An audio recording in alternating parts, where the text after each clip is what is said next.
Slovenijo je zelo zahtevno obdobje. Izziv, ki je pred nami, je dvojen. Prvi je ta, kako zavarovati standard ljudi v pogojih, ko ni več možno hitro zadolževanje kot v zadnjih 3 letih in ko bodo krediti ali potencialni krediti zaradi padanja bonitetnih ocen države, ki se dogajajo praktično vsak teden, bistveno dražji kot v preteklosti.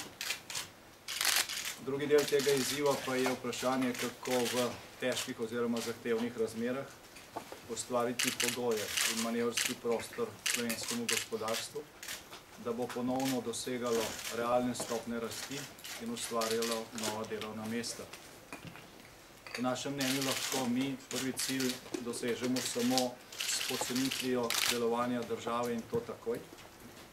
Drugi cilj pa z razbremenitvijo gospodarstva, z zmanjšanjem obremenitve dela, s hitro sanacijo bančnega sistema, z odpravo plačilne nediscipline in s povečanjem tujih vlaganj oziroma investicij. Za doseganje obeh teh socialnih in ekonomskih ciljev pa je po našem mnenju potreben še en dodaten pogoj in to je večja pravičnost v družbi. Birokratska pravna država ni dovolj. Potrebujemo tudi pravično državo in pravično družbo.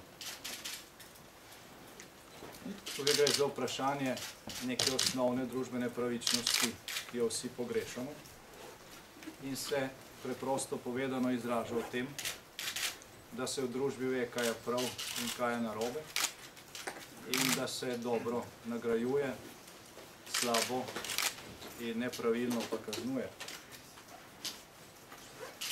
Socialna dimenzija pravičnosti pa se mora izražati predvsem v tem, da država zagotavlja vsaj približno enake izhodiščne možnosti svojim državljanom, ko se rodijo, in to ne glede na to, ali se rodijo v Ljubljani ali na Kozjanskem, ne glede na to, ali se rodijo v revni ali v bogati družini. Država imamo zato, da zagotavlja vsaj približno enake izhodiščne možnosti za dostop do izobrazbe, do zaposlitve, do prvega stanovanja in do drugih osnovnih pogojev, ki so potrebni za normalno življenje. Od tu naprej pa je napredek, standard posameznika v družbi seveda odvisen od tega, koliko se posameznik trudi, koliko vlaga vase, od tega, koliko in kako dela, kako gospodari in koliko uveljavlja svoje sposobnosti. Smatramo, da ta dvojni izziv in vzpostavitev tega ključnega pogoja za to, da bo tudi motivacija v Sloveniji bistveno večja, da pravilno odgovorimo na ta dvojni izziv, to pa je pravičnost, predstavlja tisto ključno, kar je pred Slovenijo v prihodnjem mandatu. Kot veste, smo na tem istem mestu v Slovenski demokratski stranki že predstavili naš razvojni program. Na ta program smo dobili več kot 500 dodatnih predlogov in pripomb, tudi dopolnitev. Danes tukaj Slovenska demokratska stranka nastopa s paketom rešitev 10+100,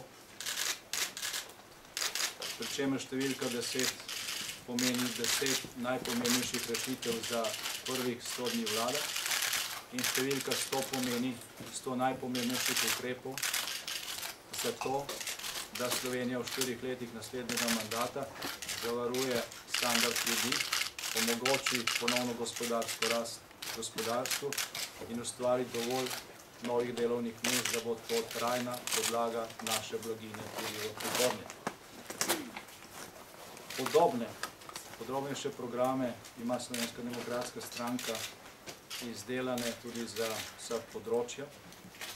Imamo tudi izdelane popolne ocene stanja po posamičnih resorjih ob koncu tega skrajšanega mandata in imamo pripravljenih več kot 50 različnih zakonov za uveljavitev teh ukrepov, ki jih lahko takoj pošljemo v proceduro. nekaj več o tem programu 10 plus skok pa moje kolegice in kolegi. Hvala lepa.